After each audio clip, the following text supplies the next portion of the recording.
বাবা দুনিয়ার জিন্দগির মধ্যে আমরা যারা মোটামুটি বয়স হইয়া আসছে ও বাবা চিন্তা লাগাইতাম আমরা জিন্দগিটা যার চাইতে চাইতে যার গিয়া জিন্দগির মধ্যে কতটুকু ইবাদত বন্দেগি আল্লাহর কাছে করলাম ওখান আমরা চিন্তা করতাম বাবা।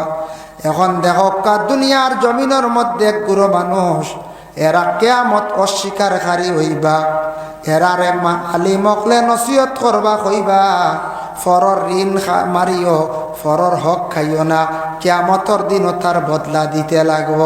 ইকান শুনিয়া হে কইব কিয়ামত ইতা খান থেকে খানো বহুত দূর হয়।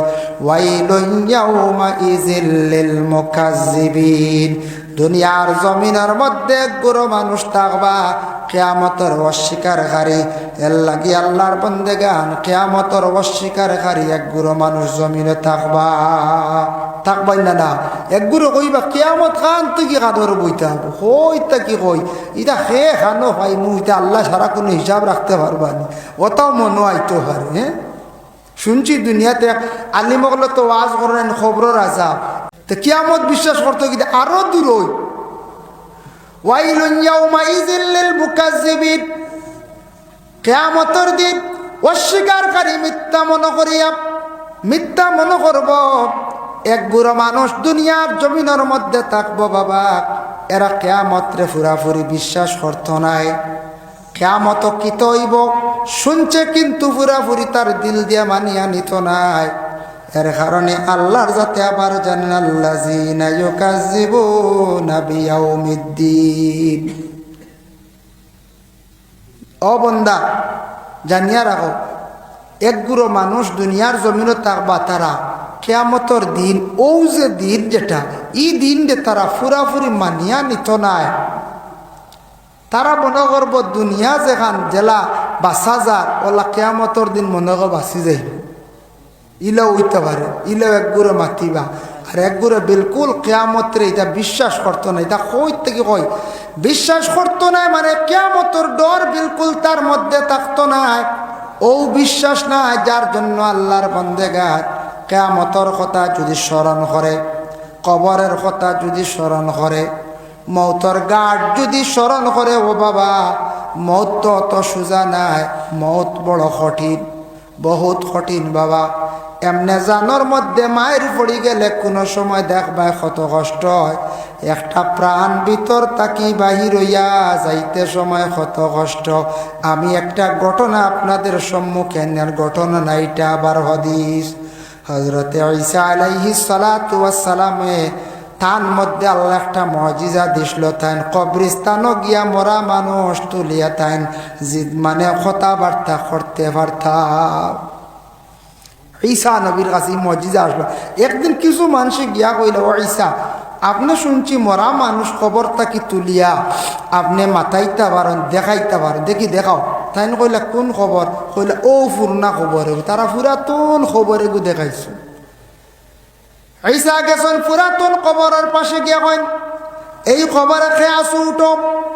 এক ডাক দিলা, দুই ডাক দিলা নাই, 3 নম্বর ডাকর সময় কবর তাকি উঠিলা একজন মানুষ থর থরাইয়া খাফিতরা, মাথার চুল দাড়িটা দেখা যায় ফাঁকনা সাদা হয়ে গেছে গিয়া। ঈসা কইলার আবার তুমি খে? বলে আমি হইলাম, আমার নাম সাম। তোমার বাবার নাম কি? বলে নূহ। নূহ আলাইহিস সালাতু ওয়াস সালাম ওর 4 জন সন্তান আসলা, সাম, হাম, ইয়াফিস, কেনান। বলে আচ্ছা রে বা সাম তোমারে আমি ডাকিলাম, তুমি খেনে আমার ডাকের সাড়া দিলে না। বলে আমি মনে করছি বড় ডরাইয়ার কিয়ামতর নিডাক পড়ে গেল গিয়া। খবরও তাকিয়া কিয়ামতর চিন্তা করডা হইলা আমি কবর তাকে আমি মনে করছি কিয়ামত শুরু হয়ে গেছে গিয়া। কিয়ামত ডরাই আমি জবাব দিয়ার না।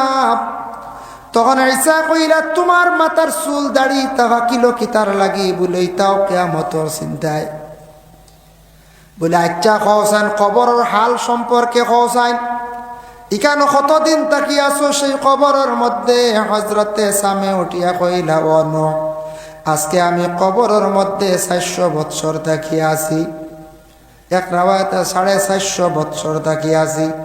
বলে আচ্ছা হোসেন দেবা তুমি যেন অতদিন তাকে কবরের মধ্যে আসো কবর সম্পর্কে হোসাইন হজরতে সামে উঠিয়া কইলা কবর কোনো কিচ্ছু আমি বুধ ভাইয়ার না মানে কবর কোনো আজাব টান লাগি নাই তবে একটা কষ্ট ভাইয়ার বলে কোন কষ্ট বলে আজরাইলে যেই দিন আমার টান মারিয়া জানটা নিসলা নিতে সময় শরীর আমার বেদনা হইসল শরীর যেন গাইলা যেটা হইসল এই বেদনাটা এখনো পর্যন্ত আমার শরীর রই গেছে গিয়া ও কারণে আমি কবরের হালত বড় আমি কষ্ট ভাইয়ার যার কারণে কবরের মধ্যে আমি আর কোনো কষ্ট ভাইয়ার না ও বাবা আজরাইলে জান নিতে সময় কষ্ট পাইমু অবশ্যই কষ্ট হইব বাবা আমার বাবা মরছন মা মরছন ফুফু মরছন দাদা মরছন হইয়ার দাদা মরি গেছন মা মরি গেছন আদায় পাইছন বাবা খালি আদায় নাই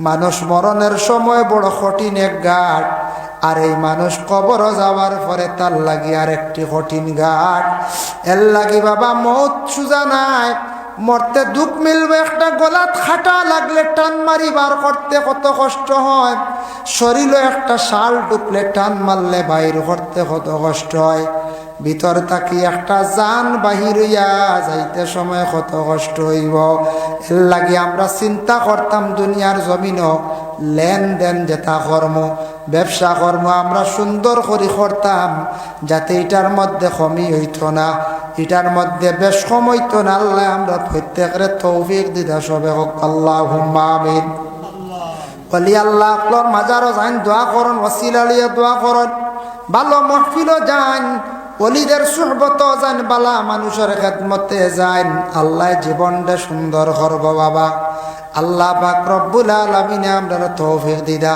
সামনে রমজান মাসও বিভিন্ন জায়গায় দারুল কিরাত চলব কোরআনের খেদমত কোনো একদিন আপনারা ইউটিউব চালাইন নেন ইউটিউব তো চালাই ও আমার বাইনতে ক্যামেরা রেকর্ডিং করডা এরা ইসলামিক লাইনে চ্যানেল চালাইতরা এটার বিতর্কিত নাই এরা আমরা এরিয়ার সারা সিন ভাইয়ার এরারে ফলো করেন সাপোর্ট করেন কোনো বাধা নাই কিন্তু বিতর্কিত কিছু চ্যানেল আছে অতএব বিশেষ করিয়া কিছু বিতর্কিত মেসা বগল আছেন যারা সোশ্যাল মিডিয়াত নেট যেটা মনগতা মাথিতরা ইলাও কয়েকদিন আগে একজনে কইসন মদিনাত যাও কোনো বাধা নাই একজন আল্লাহর আলিম তাই সোশ্যাল মিডিয়াত কইসন কিন্তু নবীর জিয়ারত করিও না বুধের হক না নাউজুবিল্লাহ আমি শুনিয়া অবাক এর তো ওয়াজ মানছে শুনে তা বুঝি শুনি ওয়াজ শুনবা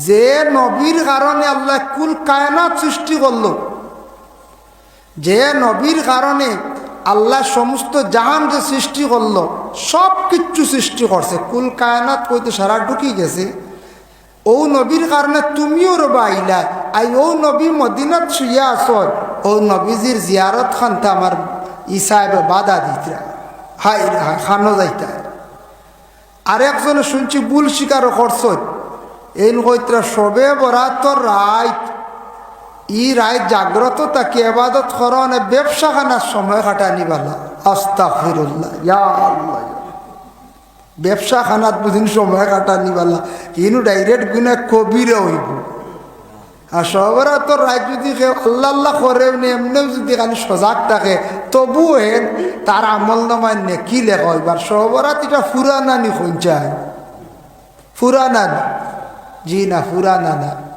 এটা নবীজিও সবরাত এটা হদিস শুনছেন আরো জন্নাতুল বকিত গিয়া আয়েশা সিদ্দিকা ভাইলা আল্লাহর রসুলে কইলা আয়েশা কইলা আমি মনে করছি অন্য আজওয়াজ মুতাহারাতর ঘর আপনি গেছেন গিয়া আমি তাহলে আজকে রসুল্লাহ কইলা আজকুর রাত হইল গিয়া লাইলাতুম মিন নিসফি শাবান এই রাত আল্লাহ কইন খে সোয়াল করতে আমার কাছে করো খে মাগফিরতর সোয়াল করতে খে রিজকর লাগি সোয়াল করতে করো আমি তোমার তান্ডি দিয়া দিব এটা কোনো মিশা দেখছে এরা মনে তুকাইয়া ভাই নাই যাই হোক এল্লা কি বিশেষ করিয়া ও সবে বরাতর রাত নিয়েও দেখা যায় এক গুড়ে সোশ্যাল মিডিয়াত হয় না ইটা নাই ইটা সবরাত নাই ও খাইয়া খালি আমরা ক্ষমাইতরা এল্লা কি মোবাইলও ওয়াজ শুনবা আমি বাধা দিয়ান না, ওয়াজ শুনক্কা, কিন্তু মোবাইলও ওয়াজ শুনতে সময় কিছু চিনবা।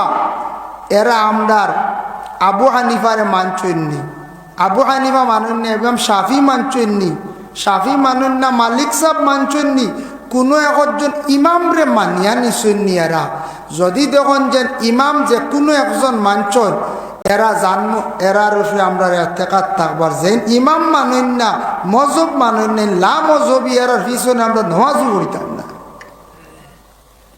ইমাম শাফির একজন ইমামে নমাজ পড়াইতে, আমি আবু হানিফা ইমাম আজম সাহেব আমি গিয়ে ঘরে নমাজ পড়িতাম পারব, আমি ফারিয়া, আমার লাগ ঠিক আছে, আমরা তত বিতর্ক নাই, বেশ কম নাই, সামান্য বেশ কম পারব, কিন্তু লা মজহবির ঘরে আমরা নমাজ পড়িতাম না, যারা মজহব মানে না। এর লাগি ইমাম আজম আবু হানিফা রহমতুল্লাহি তাআলা আলাইহির কওল হইল গিয়া লৌকি হুজবারইয়া জাগা তাকি ডুলিলে উজু যায়, ওলা আছে না। এখন আপনি আবু হানিফা মানচর, যদি কন না আমি শাফিরেও মানিলাই, দুইজন মানিলাই, দুইজন মানিলে ওইতো না, তিনজন মানিলাই ওইতো না, আপনি সুবিধাবাদী যেই বাগি। কারণ হইল আজকেও ত্রিপুরার হুজুরের গাড়ির যদি গাড়ি এখন দেখো, আর আমার গাড়ি এখন যদি দুইজনের গাড়ি আমি করিমঞ্চ যাইতাম, যাবো ওই বলে কঞ্চায় যে কোনো একজন উঠা লাগবে, যে কোনো একজন আপনি উঠা লাগবে, আনলে দুইজনের গাড়ি কোনো অবস্থা আপনি যাইতে পারতেন না। আবু হানিফার কৌল হইল লৌকি ফুজ বাড়িয়া জায়গার তাকে ডুলিলে উজু যায়। শাফির কৌল আছে যেমন না, ফুজ তোরা ডুলিলে উজু যায় না।